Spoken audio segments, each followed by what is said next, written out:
Alors, voyons si vous êtes d'accord avec ça. Et si dans certaines situations, la meilleure façon d'accélérer un projet, c'était justement de ralentir? Dans un monde où la vitesse est brandie comme un totem des performances, certaines entreprises s'effondrent précisément parce qu'elles vont trop vite et pas dans les bons sens. Bonjour, je suis Paolo Andreassi, je suis sociologue, mais appliqué. Mon travail, vous montrer ce qui grippe vraiment dans les entreprises, même quand tout semble bien en surface. Chaque mardi, une nouvelle vidéo pour décoder les dynamiques invisibles et mieux manager dans la vraie vie. Prenons un cas classique. Un comité exécutif veut rassurer les actionnaires. Il s'est dit, il faut aller vite. Alors, sans diagnostic, sans écoute, sans préparation, il lance un programme de transformation en marche forcée. Tout est censé aller vite, très vite. Quelques mois plus tard, conflit interne, désengagement et objectifs ratés. La réponse classique, c'est de penser que l'urgence justifie l'action immédiate. On croit que plus on va vite, plus on est efficace. Mais ça, c'est confondre vitesse et précipitation. La vitesse, c'est une stratégie maîtrisée.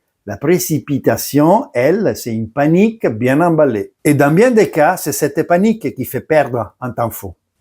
En réalité, ce qu'on voit ici, c'est une erreur de perception managériale. Attendre, ce n'est pas rien faire. C'est une discipline, une posture.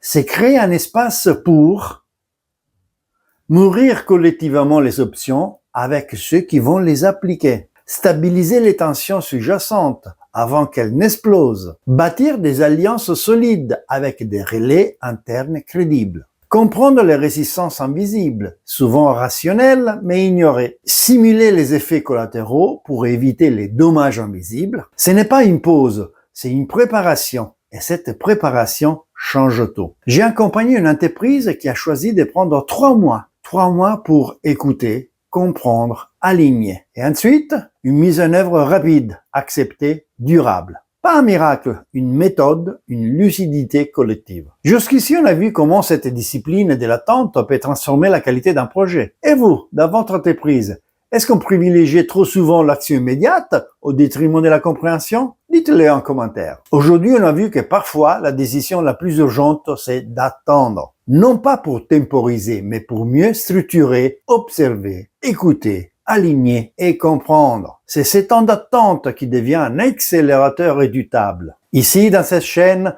on ne vous donne pas des solutions toutes faites. On vous aide à mieux voir, pour mieux décider. Si ces regards vous parlent, abonnez-vous et continuez à explorer la zone grise du management avec moi. À mardi prochain.